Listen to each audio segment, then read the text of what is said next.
Aujourd'hui, dans cette vidéo, je voudrais te faire découvrir le rythme du français. Nous allons le comparer avec l'anglais, l'espagnol et l'italien.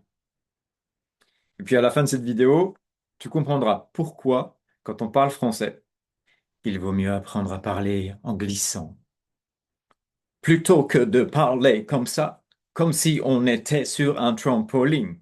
OK? Allez, c'est parti, on y va. Eh oui, quand tu parles français, arrête de sauter sur un trampoline, mais apprends à glisser avec ta voix. Apprends à glisser. C'est le problème numéro un que je rencontre la plupart du temps avec les étudiants qui me contactent pour améliorer leur prononciation. Quand ils vont lire ou parler, ils vont lire chaque mot individuellement au lieu de les regrouper par idées et les prononcer en un seul souffle, et ils vont avoir tendance à les prononcer avec trop d'énergie. L'énergie trampoline. Alors, regarde bien ces quatre phrases. Première phrase, on va s'intéresser à ce qu'on appelle l'accent, l'accentuation. L'accentuation, c'est toujours une syllabe dans la phrase, dans un mot, qui va être prononcé en anglais, en espagnol, en italien, avec plus de force, avec un volume un peu plus fort et avec une durée de voyelles un peu plus longue. En anglais, on va s'attacher aux mots les plus importants. Dans cette phrase, I can go to the store and buy some milk. Les mots les plus importants sont go, store, buy et milk. Donc, c'est le fait de prononcer ces syllabes-là un peu plus fort et avec plus d'intensité qui va donner le rythme à la phrase. Les petits mots là que tu as entre les mots principaux, les mots de liaison, I can, to the, and et some, sont prononcés très vite et avec un volume parfois atténué. Donc on a quelque chose comme I can go to the store and buy some milk. En espagnol. Ici, c'est la même chose. Chaque mot, en fait, a un accent en particulier. Et l'accent peut tomber en début de mot, au milieu de mot, à la fin du mot. C'est pareil en anglais d'ailleurs. Et on va voir que c'est pareil en italien. Puedo ir a la tienda y comprar la leche. Donc tu vois que là aussi, c'est un petit peu le trampoline. Puedo ir a la tienda y comprar leche. Italien. Posso andare al negozio e comprare il latte. Donc trampoline aussi. Posso andare al negozio e comprare il latte. Mais en français, les choses sont vraiment différentes. On va prononcer non pas en mode trampoline, mais en mode glisse. Écoute bien, je peux aller, je peux aller au magasin, je peux aller au magasin et acheter du lait. Je peux aller au magasin et acheter du lait. Tu vois qu'ici, je prononce chaque syllabe de manière claire. Chaque voyelle doit être entendue.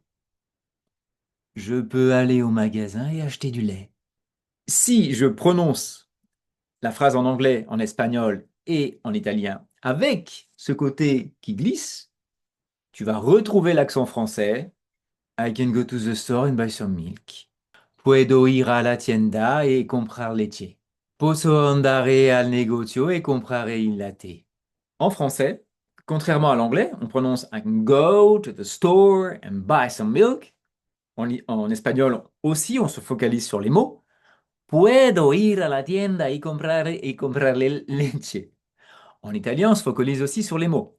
Posso andare al negozio e comprare il latte. Alors même si on retrouve des phénomènes de connexion en espagnol et parfois en italien, en français, tu vois, on va vraiment considérer les groupes de mots. Donc, je peux aller. OK, première action, première idée. Au magasin, c'est-à-dire où? Deuxième idée. Et acheter du lait. Donc, on a encore une action. C'est la troisième idée. Je peux aller au magasin et acheter du lait. Donc, ici, nous avons trois idées. La première idée, j'accentue la fin, mais accentuer en français, ce n'est pas accentuer avec de la force, c'est simplement allonger avec douceur. Je peux aller au magasin et acheter du lait. Et tu vois que trois groupes ici, trois idées. Ma voix va monter à chaque fois sur la dernière syllabe, sur les deux premiers groupes, et elle va descendre sur le troisième.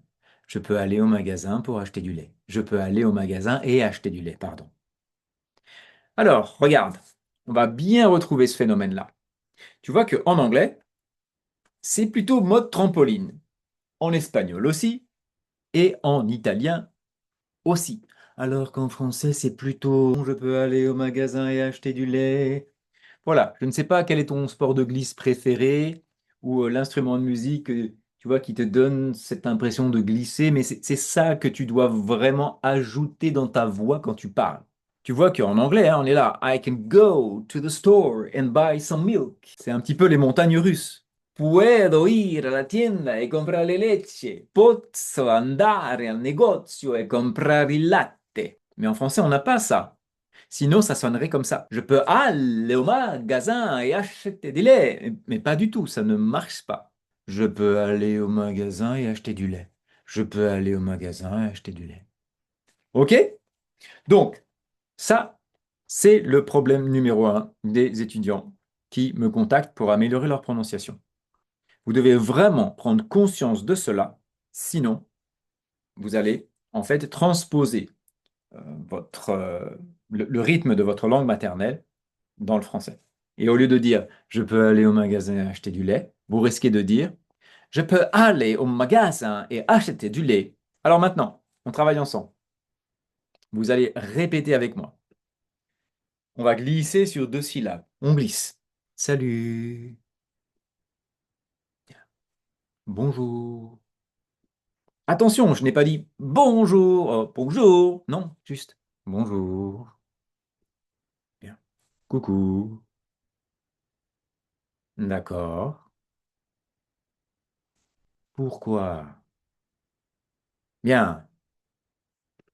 Trois syllabes? On y va. Pourquoi pas? On y va. C'est sympa. À demain. Tu vas bien? Bien. Allez, quatre syllabes. Comment ça va? Comment ça va? Vous allez bien? Vous allez bien? Évidemment. Je suis d'accord.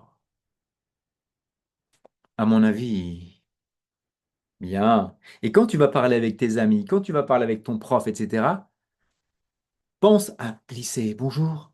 Vous allez bien? Bonjour.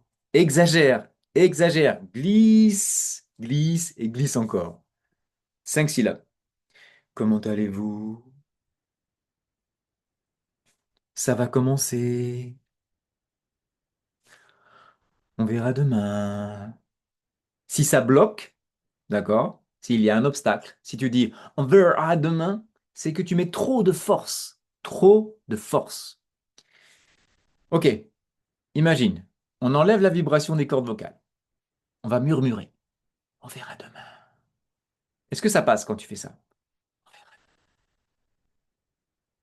Ok, quand tu vas ajouter la vibration de tes cordes vocales, tu ne dois pas prononcer avec plus de force. On verra demain.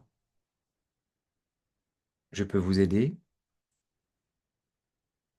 Vous voulez monter? Bien. Allez, on essaye plusieurs groupes. Qu'est-ce que tu fais